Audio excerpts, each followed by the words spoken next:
I'm not going to delay any further. Every Friday he comes through. He is a bona fide critic. He used to write for the San Francisco Chronicle. He's written for a number of different publications. He has written as a critic on music, on movies, on media generally, television series, streaming. When it comes to art gallery openings and underground clubs, he knows it all. When it comes to subtitled movies or superhero movies, he knows that all. He comes and goes on a rainbow. How about it for the great culture blaster, Michael Snyder?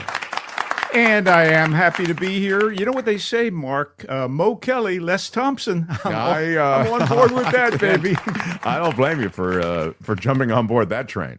Anyway, first I need to say that I don't understand all the fuss by preservationists over the White House East Wing teardown. I myself personally demolished 6 East Wings at Kentucky Fried Chicken last night. I get it. Just wings kidding. And wings. No, if you believe that I have a silo of soybeans to sell you at a discounted price. You tie it all in. It's these amazing. Renovations, Mark, it's such an embarrassment. The planned ballroom is profligate, tacky, ostentatious. It's kind of like a moron's idea of opulence, but let us move on. I may be back in LA for a while, but that doesn't mean I didn't exult at the Warriors' home opener overtime victory at Chase Center. You were talking basketball with Mo. Sure. The Warriors defeated the Denver Nuggets, creamy filling or not. Steph is a wizard. Took over the game in the fourth quarter. It was amazing. And I hope the Niners have similar success on Sunday in Houston over Texas. And I hope I'm not too hungover from the big Constellation Club Halloween party at the Formosa on Saturday night to get up and watch. You are amazing the way you hit these different social events. So great culture blaster. Baby. I wanted to get all that in there because it is the Halloween season. Yeah. And our first movie that we're going to cover has kind of a weird, horrific sci-fi vibe to it. It's called Begonia. And it is, in fact, based on the wacky and weird and wonderful 2003 Korean film, Save the Green Planet. Mm-hmm. And I'm not going to talk about that movie specifically. And I know you love to suggest that I cover all these foreign films and I love subtitles, but this is a good old-fashioned English language film.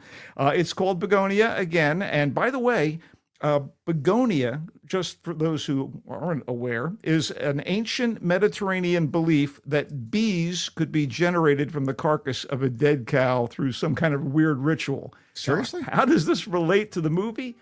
Well, if you go see it, you may get a bigger handle on that. But Begonia is a very, very dark comedy that has a lot to say about the lunacy of today's divided, divisive, conspiracy-laden, and digital media choked world. And in its favor, it is the latest from the iconoclastic director Yorgos Lanthimos. And this is the guy that did The Favorite, The Killing of a Sacred Deer, and Poor Things.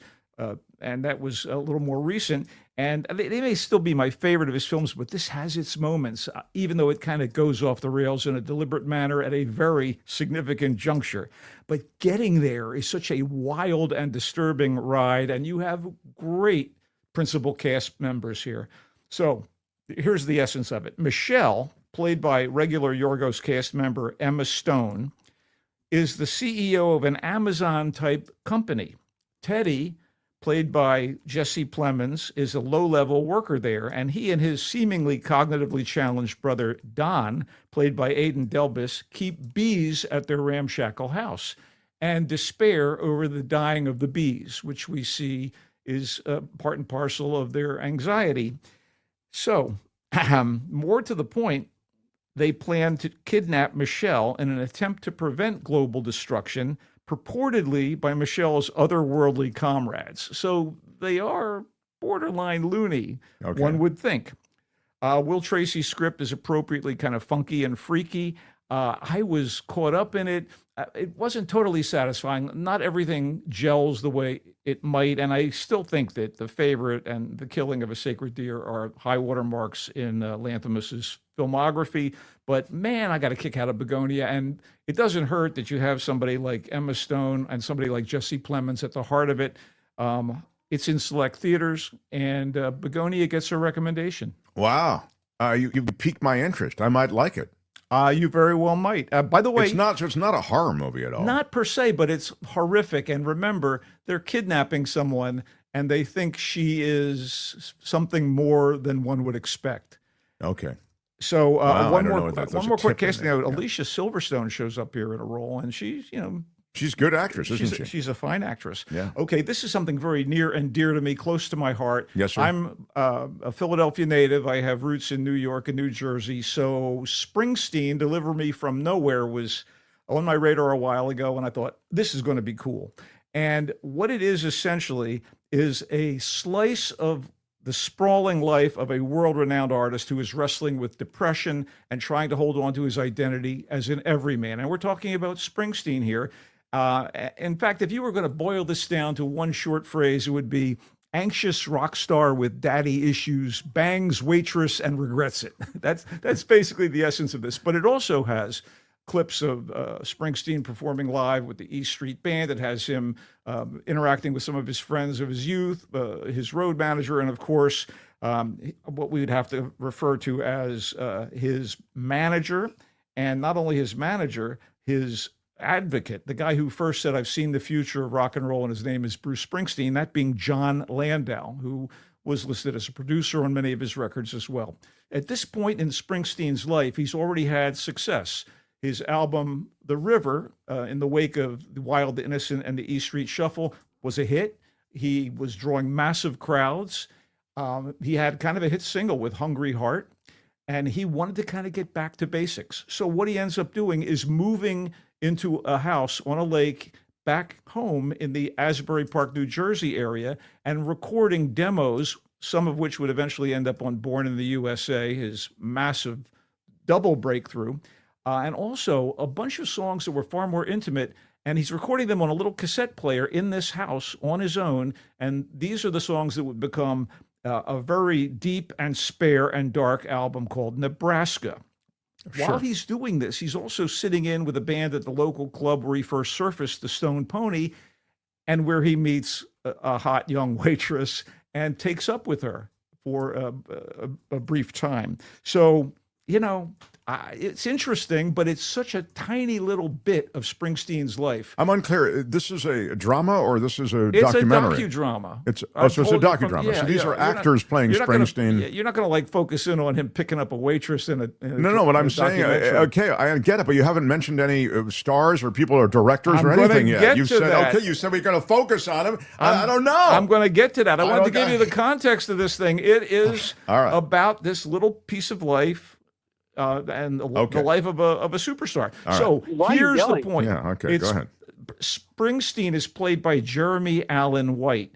And I'm watching this thing and going, is it the bear? Is it the boss? Is it the bear? Is it the boss? That's right, Jeremy Allen White, who plays Carmy, a.k.a. the bear, on the FX drama comedy The Bear. And, he's quite good, but there's sort of a disconnect there because he still looks like Jeremy Allen White. And we know Springsteen so well. He has been in our consciousness, on screen. Many of us have seen him live. We love his music. And White does a good approximation of his vocals. There are live performance situations. The people they cast as the E Street Band kind of look like them. You know how you tell AI, give me a video, and I wanted to feature Max Weinberg and blah, blah, blah, and everybody kind of looks a little off, just a little off. So that was an issue with the casting. But I mean, I had the same issue with My Weekend with Marilyn. Michelle Williams does not really look like Marilyn Monroe. Right. So that kind of creates a problem with suspension of disbelief. But White is very, very good here, and it's really interesting to see these intimate moments. It's just not enough. It doesn't quite. You would have liked to have seen a broader treatment of his ascendance to rock stardom as opposed to getting him there already, or what? Maybe that would be the simplistic way to approach the story. No. But I still felt like, man, I'm enjoying these moments. Come on, man. When I was a kid, too young to go into a bar, I was able to go to the Main Point, which was a club in Bryn Mawr, PA. Again, I was born in Philly. Born in Philly. No, I will not do a Springsteen impression, but I went to see them very, very early on, he and the E Street Band. Sure. And I was absolutely blown away. And he was so kind of connected to the audience. And that whole idea of him being an everyman is played up here because he's at the Stone Pony. He's approached by people from high school who knew him back then. He was able to kind of hang out a little bit and interact with people, and there wasn't a lot of frippery. There was not a lot of, pay me homage. So that's kind of interesting to see. The director, by the way, Scott Cooper, did some really wonderful films in the past. Crazy Heart, Antlers, The Pale Blue Eye. This just didn't fully work for me. And yet, by the same token, if you're a fan of Bruce Springsteen, I think you should probably see it. And you may go, this guy isn't Springsteen. Or you may go, woohoo. Yeah. Anyway. All right. Springsteen, Deliver Me from Nowhere is the name of the movie. Yes, it is. What else do you have, a great culture blaster? I have a film that kind of knocked me out that came out in theaters a week or so ago. And for some ridiculous reason, I didn't get an access to a screening, but it is on Netflix as of today. And boy, it is a powerhouse. It's the latest film from director Catherine Bigelow. It's called A House of Dynamite. And Bigelow is, by the way, longtime companion of James Cameron of Avatar and Aliens fame. And she directed the Oscar winner, The Hurt Locker. She directed Zero Dark 30. She's an accomplished director. Yeah, very accomplished. This movie, A House of Dynamite, is a kind of a dramatic triptych or kind of Rashomon-esque look at the harrowing events of an unidentified missile on its way to the United States. They have no idea where it comes from, who shot it off. It comes from the Pacific Theater of Operations. It's a modern-day drama, and it is tense as the entire superstructure of the government attempts to decide what they're going to do as this nuclear missile is heading directly for the United States. And so you see everything, all the events from three standpoints. And sounds interesting. It's beyond interesting. The tension is palpable throughout, despite the movie's structure. By the way, that structure seems to result in diminishing returns, but I was on board for the whole thing. All right. It ends in a fashion that's either dramatically necessary or haphazard or borderline cruel. And let me just point out that there are some great performances, including Idris Elba as the president, Rebecca Ferguson as someone working in ops. Jared Harris plays the Secretary of Defense. Oh, I'm sorry. Should that be the Secretary of War? I think I'll defer to the character played by Jared Harris. And there's also Tracy Letts as a general. It's really pretty engaging. And honestly, for all of the flaws I saw in the aspect of its, three-part view of the action, I still feel it was worthwhile. Wow. And it's on Netflix. You can see it. A House of Dynamite, the latest from Catherine Bigelow. What else do you have, a great culture blaster? I will quickly talk about Hedda, which is an adaptation by the director and screenwriter Nia DaCosta, who came to prominence with her remake of Candyman, which was pretty wonderful. Yeah. But this is kind of a reimagining of Henrik Ibsen's classic play, Hedda Gabler. And in this, Hedda, who's sort of a kind of socialite party girl, played by Tessa Thompson, is dealing with romantic angst and is in the middle of this massive upscale party. It's like kind of an early 1950s UK setting. There's live bands and there's all of this romantic intrigue and people manipulating one another and triangles and quadrangles and relationships going off the rails. It really was engaging in that way. And God, art direction was wonderful. You really got that sense of the upper crust in England back in the 50s. And, it's post-war and everything is, woohoo, let's dance, let's jitterbug. Sure. Live it up. Yeah, they're living it up. So there are aspects of it that I really, really liked. And it obviously deals with sexuality in a very modern way. It seems to me that some of the women are bi. There's one woman played in magnificent fashion by the German actress Nina Hoss, who is she's a lesbian, she's a writer. Apparently Hedda is part of this whole kind of group of literary types. I kind of wish it was, a little sharper in focus because it gets all over the place. A good performance by Imogen Poots as a woman caught between her own sexual desire and her desire to kind of be acknowledged for her intellect. There are many interesting threads going through this remake of Ibsen's Hedda, or this reimagining of it. It is in limited release in theaters right now, and it is going to start streaming on various VOD platforms on October 29th. I want to say that the accents, they get pretty thick, and there's a lot of mumbling and, people talking over that's one another. bad for me. I can't hear anything anymore. Well, yeah, but by the same token, put on the subtitles and you'll be fine. Again, because it is streaming. Yeah, Hedda is, I think it's worth checking out. A lot of sex, it sounds like, Michael, which you like because you're a degenerate liberal. Let's just close things out with a movie I wasn't really that enamored of. It's called Regretting You, and it's a critic-proof melodrama based on a bestseller and bolstered by its cast. Although one of the crucial actors in this, Allison Williams of Get Out, Megan, and Girls, doesn't quite have the depth needed to sell her role. And it's about four friends, two sisters, and their husbands who have to deal with growing older and having odd romantic desires for the other partner. And, there are children involved at this point, and a very devastating accident takes out two of them, and secrets become revealed over time. And Josh Boone, who directed The Fault in Our Stars, directed this one. So you can tell his territory is angsty romance with a gut punch of tragic loss to be overcome. And again, to its credit, the cast is pretty good. I didn't think that Williams was again, she was the least of them. But when you have a movie that also features Dave Franco and, Mason Thames is in this thing, he's kind of on the rise. McKenna Grace, a young actress who is finding her footing in the business. People are going to like it, I guess. I'm trying not to regret the 2 hours spent watching Regretting You, but regretfully, I will not get those 2 hours back. So you're not a fan of Regretting You. It is wide. It is in theaters. It's in theaters and likely will be streamable soon. Yeah, sooner than I think they probably would like. I don't know. He also featured Hedda, based on the Ibsen story.